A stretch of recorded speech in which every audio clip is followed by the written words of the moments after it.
9 тақырып дағдарыстарды мемлекеттік реттеу және дағдарыстан кейінгі елдің дамуын қамтамасыз ету. Тақырыптың мақсаты дағдарыстан кейінгі елдің дамуын қамтамасыз ету мәселелерін қарастыру. Тақырыпта дағдарыстан кейінгі елдің дамуын қамтамасыз ету сұрағын қарастыру.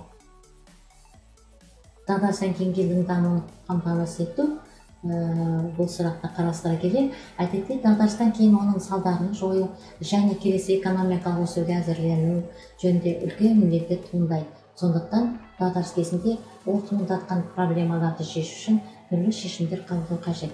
Мысалы, Қазақстанда тоқтап қалмау, одан әрі жүру және дағдарыстан кейінгі елдің дамуын қамтамасыз ету үшін экономиканы одан әрі жаңғырту және жұмыспен қамту стратегиясын іске асырудың жаңа жоспарын жүзеге асыру керек.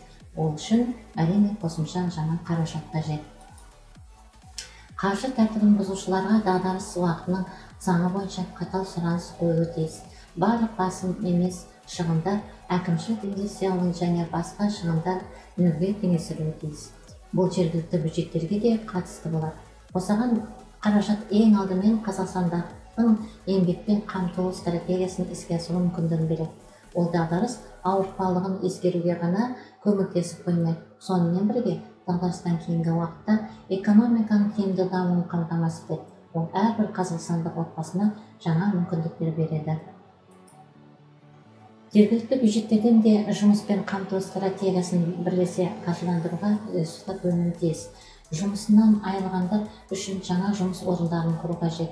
Үкіметке әкімдермен бірлесіп осы мақсатқа кететін қажетті шығындарды анықтауға, жұмыстарды қаржыландыруды ғана емес, сонымен бірге бюджеттен бөлінген әрбір теңгенің пайдаланылуын қатаң бақылауы тиіс. Бұл көзге көрінбейтін жұмыс, бірақ та оны бәрібір істеуге тура келеді. Ол болашақ дамудың негізі. Кадрларды қайта даярлау және қайта оқыту жөніндегі жүйелік жұмыс мынандай мақсаттарды көздеуі тиіс. Жаңа мамандық бойынша жұмыс істегісі келетін әрбір адамның оқу мүмкіндігі болуы тиіс. Экономикалық еңбек ресурстарына деген болашақ сұраныстарын ең алдымен ауыл шаруашылығында қамтамасыз ету. Қазақстанда мұнай өңдейтін 3 зауыт бар. Сөйтсе де әлі күнге жанармай сатып аламыз. Авиация керосинмен де қамтамасыз етілмегенбіз. Енді қазір бұл іспен айналысу керек. Осы мұнай өнімдеріне деген ішкі сұранысты біртіндеп толық қамтамасыз ету қажет. Атырауда мұнай химия кешенін салуды жалғастыру қажет.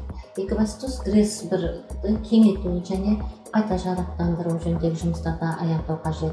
Агроөнеркәсіптік кешенінің дамуы арқасында аса маңызды 2 міндетті, яғни азық-түлік қауіпсіздігін қамтамасыз етуді және экспортты әртараптандыруды шешуге болады. Сондықтан да біз не істеуіміз керек?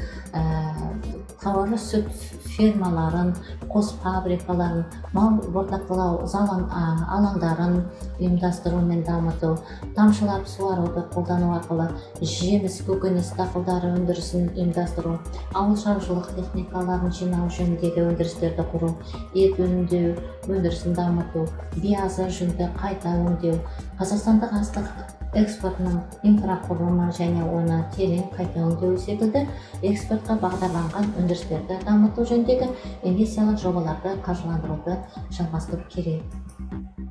Дағдарыстар қайталануы мүмкін. Біздің мақсат оны басқаруды үйрену. Бүгінде біз өз күштеріміз бен ресурстарымызды қайта топтастыруға мәжбүрміз, және біз мұны сыртқы жағдайлардың ықпалымен істеудеміз. Алайда бұл біз өз бағытымыздағы өзгергенді дегенді тіпті де білдірмейді. Ол бағыт 2030 жылға дейінгі елдің даму стратегиясында анықталған.